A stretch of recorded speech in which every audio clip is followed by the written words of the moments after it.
High above the mountains of northeastern Afghanistan, F-16 fighter jets take turns to refuel. So I got eyes on him. He's astern. Roger that. Steers look good, nice and stable. We're a little slow and it doesn't seem to be an issue. Minutes later, Alright, disconnect. they're ready to get back into the fight, providing air cover for Afghan forces battling insurgent fighters. 17 years in, and America's longest war shows no sign of ending.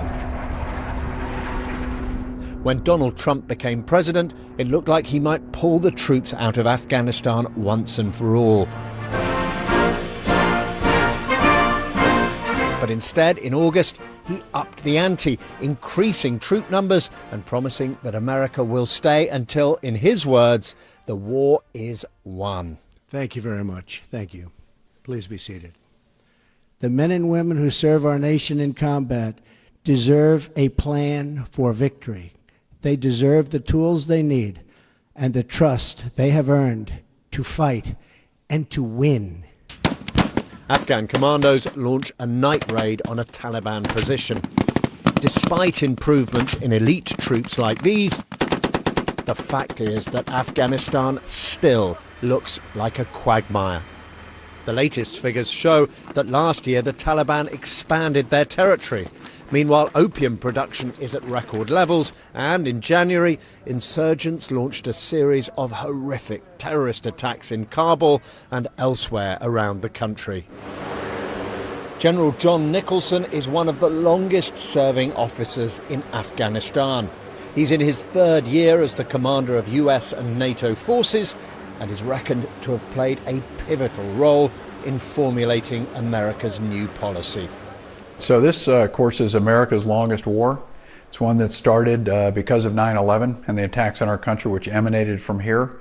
My office was in the Pentagon and struck by the plane that hit the Pentagon on 9/11. So for me and many of us, it's personal. Now, it wasn't clear that President Trump was going to commit America to this conflict. You advocated quite hard that America should continue. Why did you argue? Well, the military chain of command is one voice in our policy process, just as in any country, and the military assessment was that because of the number of terrorist groups in the region, but there's a total of 21 such groups in the region, violent extremist organizations, terrorist organizations, etc., the highest concentration anywhere in the world. So this threat, if we don't keep pressure on this threat, the risk is that we'll suffer more attacks on our homeland from the region. So we believe, from a military perspective, that remaining here, and albeit in a much smaller form than we once were, enables us to maintain adequate pressure on these groups and protect our homelands. Back at the peak of the war, 2013, 2014, there were up to 130,000 troops here. Now you've got, it's going to be about 16,000 troops. How can you possibly expect to make a difference with such a tiny number of troops compared to the peak? Well, the difference is today we have 320,000 Afghans under uniform. So when we came here and we surged to 150,000 troops, this was only for a period of about 18 months. And it was during that period that we began to grow the Afghan army to its present size. As soon as we grew this army to a size approaching us, we drew down our troops sharply. Now, at that point, I'd say we drew down too fast and too far. And the exercise we've gone through here recently is right-sizing that force so we can provide the appropriate amount of advising, training, and assisting to the Afghans so that they can own the fight. They are the ones taking the fight to the enemy. They do need our help, yes, and they do need our financial support, but they are the ones who are fighting and dying for their country, and by doing that, they're protecting us. But hold on, you've been supporting them now for almost 17 years. What are you going to do now that's going to make a difference? What we talked about was, number one, the end state is reconciliation. This is what the Afghans want. And that in order to do that, there needed to be more military pressure applied to the enemy. In order to do that, there needed to be significant improvements in the Afghan military. The investment in the Afghan army is already well underway. One of America's top special forces officers shows me the huge training compound for commandos on the outskirts of Kabul. The plan is to double the number of these elite troops to 24,000 in total.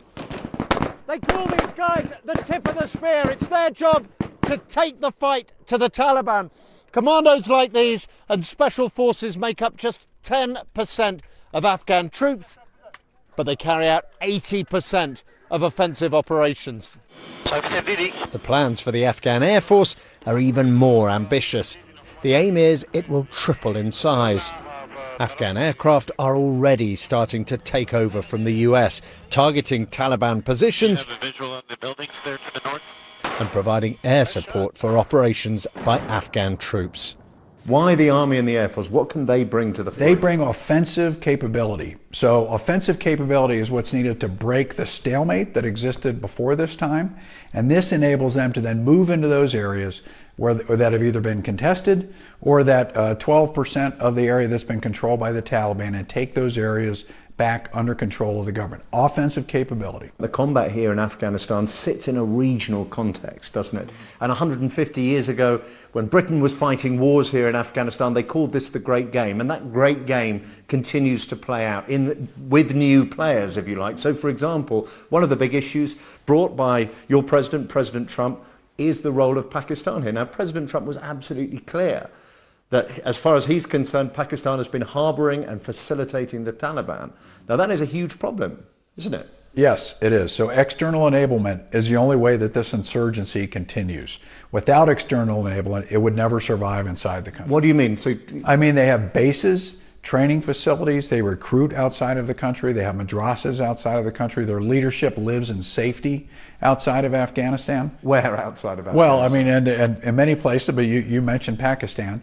And so again, this has been stated clearly by President Trump in his August speech. So crucially, President Trump cut military support for Pakistan and said, if you continue this policy, we will continue the pressure against you. As the commander of forces here, are you beginning to see a difference? Is that beginning to change? I think the biggest difference is now we have a public conversation about peace. So I think while it may be hard to draw a direct linkage between the statements by President Trump and the Taliban willingness to talk about peace, I believe there is a linkage. So this is the pressure for reconciliation is multifaceted. It's military, yes, but it's also diplomatic, it's social. So all these forms of pressure are what result in a conversation about peace. But is Pakistan still harboring Taliban leaders? Is it?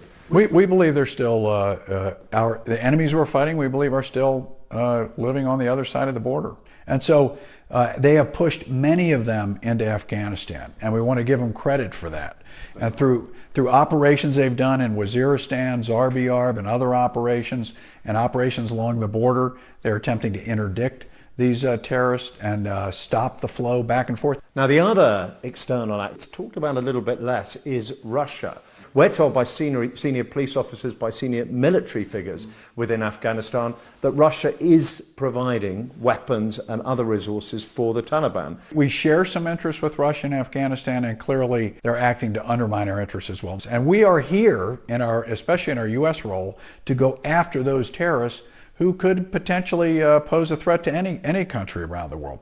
So there's a counterterrorism objective that we share, there's a counter-narcotics objectives that we share, there's an interest in peace and reconciliation. So we would hope that the Russians would see this opportunity to work in support of common interests as the way forward. However, that's not been the case. So what's been happening? Well, what we have seen is destabilizing activity by the Russians. We see a narrative that's being used that grossly exaggerates the number of ISIS fighters here. This narrative then is used as a justification for the Russians to legitimize the actions of the Taliban and provide some degree of support to the Taliban. What support do you understand? Well, this support, frankly, it's difficult to quantify. I mean, but it does amount. We've had stories written by the Taliban that have appeared in the media about financial support provided by the enemy. We've had weapons brought to this headquarters and given to us by Afghan leaders and said this was given by the Russians to the Taliban. We know that the Russians are involved. Again, I mentioned the misinformation campaign, which will be familiar to anyone who's observed the Russian behavior elsewhere around the world. We also see a series of exercises being conducted on the border with Afghanistan. This is in Tajikistan. Yes, and so these are counterterrorism exercises, but as we've seen the Russian pattern before, they bring in large amounts of equipment, then they leave some of it behind. The point is the Russians use the pretext of a spillover of terrorism from Afghanistan as the reason to support the Taliban, which of course is destabilizing to the country and destabilizing to the efforts of the United States and NATO. This activity has picked up kind of in parallel with the war in Syria of interest. So you think this is in a way a kind of proxy war, that they're keeping pressure on America through the activities of the Taliban in Afghanistan? This activity really picked up in the last 18 to 24 months. And so prior to that, we had not seen this kind of destabilizing activity by Russia here.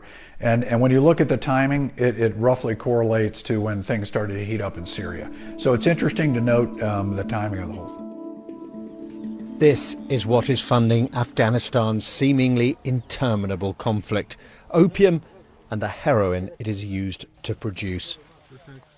Some 90% of the world's supply of heroin now comes from Afghanistan, and production has been going through the roof. It almost doubled last year, according to UN figures. The Taliban and other insurgent groups tax production and use the revenue that raises to fund their operations. Now, narcotics is a hugely important issue here because, of course, this is a key revenue source for the Taliban. As the Taliban raise money, they become effectively a kind of cartel. It's what you saw, very similar kind of behavior in Colombia. And the danger is that creates momentum for this insurgency to continue. Are you worried about the role of narcotics, of opium in this conflict? Absolutely, Justin. I mean, the dynamic you outlined is exactly what we're concerned about, that despite their original religious roots, that this organization is morphing into a narco-insurgency that now is a money-making enterprise and making lots of money in areas. So there's an interest in maintaining instability. There's an interest in keeping the government out in order to profit from the drugs trade. And then these drugs, of course, find their way around the world. So yes, we are concerned about that this behavior is now more about making money and sustaining the insurgency for the purpose of profit than it is about their original religious and political leanings. Okay, and so how has that changed your tactics? Yeah, what it does is we have to go after the sources of Taliban revenue. So the authorities granted to me under the U.S. South Asia policy, new authorities granted by President Trump, enable us to target sources of Taliban revenue. Narcotics is the #1 source, as you pointed out. So we're now actively going after those sources. Now, 90% of the opium in this country and the heroin is produced in the areas that are under Taliban influence or control or contested. So we see a clear convergence between the criminal behavior and the areas of the insurgency. And you don't see that in the areas under government control, which is about 2/3 of the population. Talking on the subject of the areas of control, figures produced by an organization called SIGA, an American agency, suggest the Taliban is expanding its area of influence, or at least it did last year. Now, that must be dispiriting as the commander of forces to see the Taliban effectively advancing. Yeah, those numbers came from us. And we disagree. The way they interpreted the figures. Yes, the way they were interpreted. #1, we look at population control, and the government controls 64 to 65% of the population. The figure they have chosen to use instead of population control is the figure of actual space on the ground, area on the ground. So are you saying that's not a legitimate way to describe the territory controlled by the Taliban? We think that the population is much more relevant than the empty desert, for example. But regardless, the offensive capability of the Afghans is going to expand that control to drive the enemy to more remote areas of the country, even more remote than they already are, in order to eventually force them to either reconcile or live in irrelevance. Now, we're in the 17th year of the war, and you sound very confident that the capability of the Afghan army are going to increase really significantly. I mean, haven't 17 years taught you that this effectively, you used the word yourself, we're in a stalemate here, aren't we? Yeah, well, no, that stalemate is done with the South Asia We've moved on from that. Yes, and you've broken it. That was the case when I was here 2 years ago when I first took command, but it's no longer the case with the U.S. South Asia policy and the momentum that we're gaining with that. And this is because this army, this Afghan army, is getting better, is proving itself on the battlefield. The Air Force is growing in capability. The Air Force last year ran almost twice as many strikes, the Afghan Air Force, as the U.S. Air Force. So that was never a factor previously. The commandos that you visited, these commandos are doubling in size. So with 30 companies of commandos, they control 2/3 of the population. With twice that many, they're going to be able to expand into these new areas. Well, hold on. We can see that the Taliban can project force right into the heart of Kabul, because it did so, didn't it, with these awful bombs that were and other attacks in late December and January. We saw terrible attacks here in Kabul. I mean, what does that tell us about the state of the war? Well, of course, the suicide bombers are on a one-way trip. You know, they just have to make it in. They only have to be good once to get in. These are horrendous attacks, and the death of any civilian is something that we want to avoid. So this is exposing the hypocrisy of the Taliban. I mean, if they theoretically are here for the good of the Afghan people to replace a government, then why are they killing the citizens that they've said in their annual statements they're trying to protect? So you're saying these bombs in Kabul and elsewhere in the country, these are a measure of success. Is that what you're saying? No, I'm not. I'm saying it shows a lowering of ambition. In 2016, for example, they tried 8 times to take cities, and each time they were defeated with heavy losses. In 2017, they then focused more on districts, and this is where you saw modest gains at some time, and then the Afghans would come in and retake the district. And again, we ended up at about the same place. In September of 2017, following the announcement by President Trump of the South Asia policy, the Taliban leadership held a meeting in Quetta, and they discussed their strategy going forward. They made a deliberate decision to no longer try to seize cities or districts, but rather to resort to suicide attacks as a way to maintain their relevance and to show that they were still present. So this is a lowering of ambition from seizing terrain and controlling population to conducting terrorist attacks. And as the commander of forces here, how do you interpret that? Well, we have to adjust to that to protect the population. I view it as a lowering of ambition, which means that our pressure is working.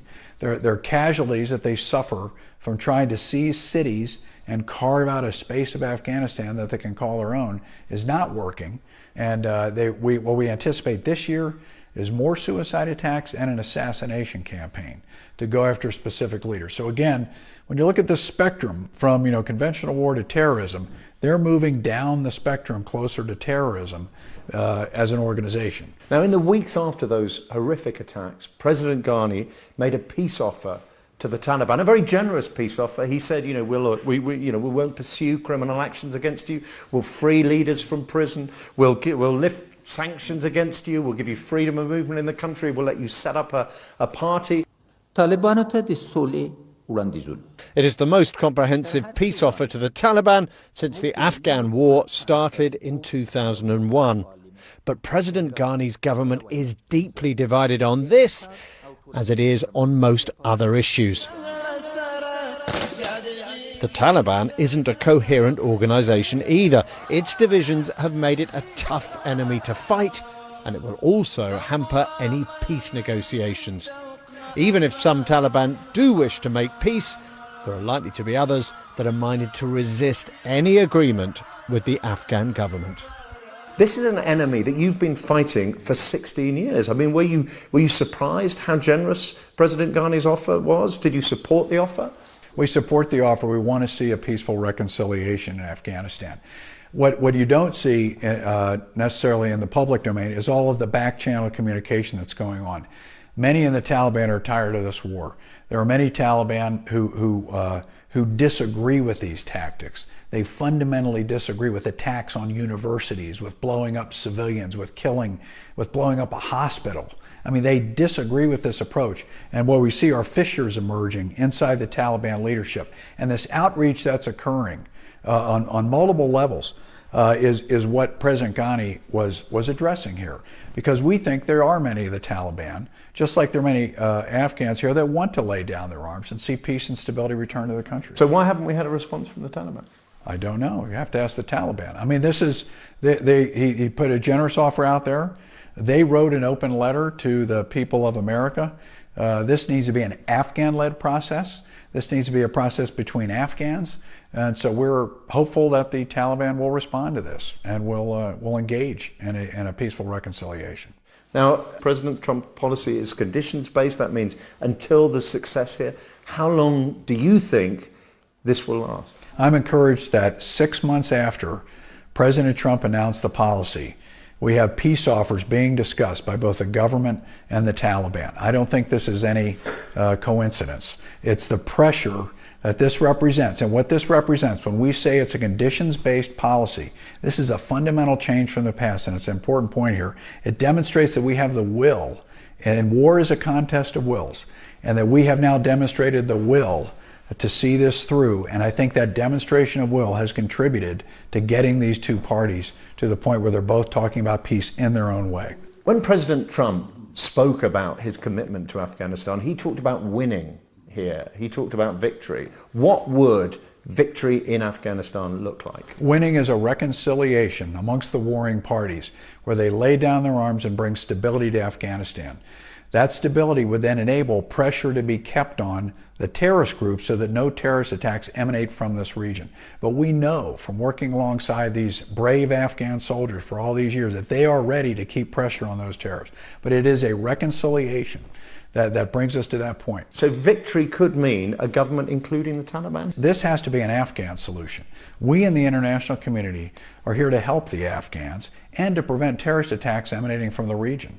And so yes, whatever path the Afghans take. Now, President Ghani laid out some of the conditions: respect for the Constitution, for human rights, for women's rights in particular, a renouncement of violence and terrorism. And so these elements have been laid on the table, not as preconditions, but as things that they'd be looking for. But the Taliban haven't got back. They haven't answered President Ghani. What would your message be to the Taliban? I hope that they take advantage of this opportunity to bring this war to a conclusion. And they've been offered very generous terms as a start point. And what happens if they don't? What happens if they don't? We will maintain our pressure on the enemy.